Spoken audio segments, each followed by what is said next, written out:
Quando a gente fala de autismo, quando a gente fala de diagnóstico, um ponto importante é a gente pensar sobre a incidência. Não dá pra gente falar assim: "Olha, tem uma grande parcela da população que é autista", ou um discurso muito comum de falar assim: "Nossa, cada vez mais cresce o número de autistas". Tá, mas em que dados vocês vão se basear para falar isso?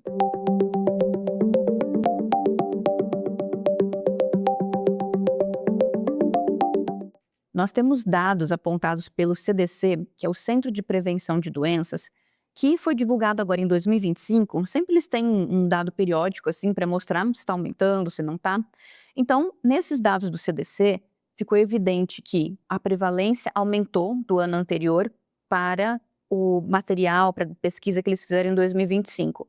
Assim, o número de autistas nos Estados Unidos é de 1 para 31 crianças, ou seja, a cada 31 crianças, uma vai estar dentro do espectro.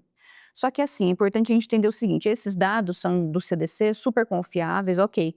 Mas como eu falei para vocês, eles são dos Estados Unidos. No Brasil, nós ainda não temos dados concretos e robustos para falar essa incidência aqui no nosso país.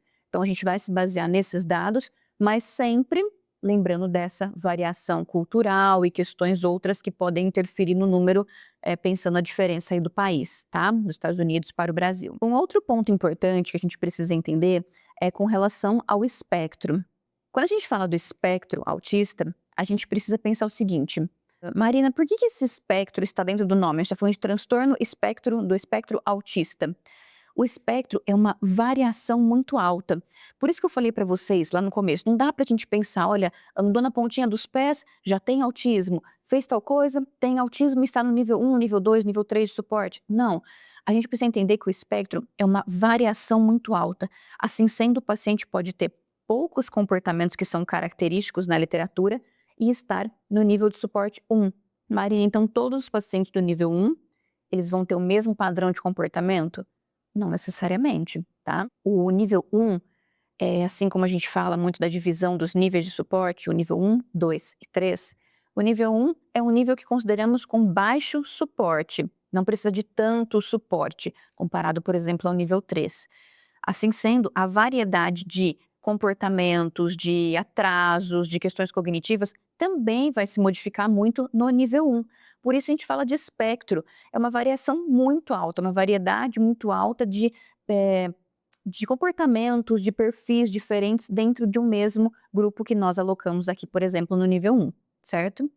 Bom, então de forma resumida, a gente precisa entender que o autismo está cada vez mais presente na nossa cultura, na nossa realidade, e é bom que a gente entenda como ele está sendo presente na nossa realidade para podermos ajudar as pessoas cada vez mais, tá?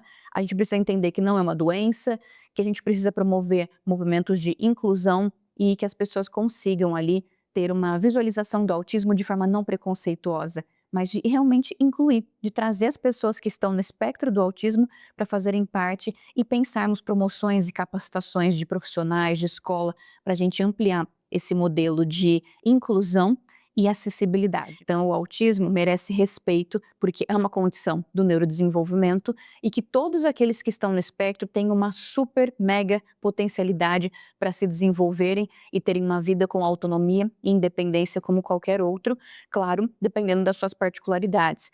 Mas a gente precisa olhar para o autismo não como algo que vá rotulá-lo dentro de um preconceito, as pessoas que estão no espectro, mas como movimentos de inclusão e abertura.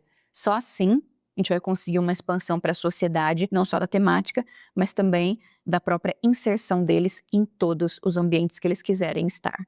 Bom, um beijo para vocês e até o próximo vídeo.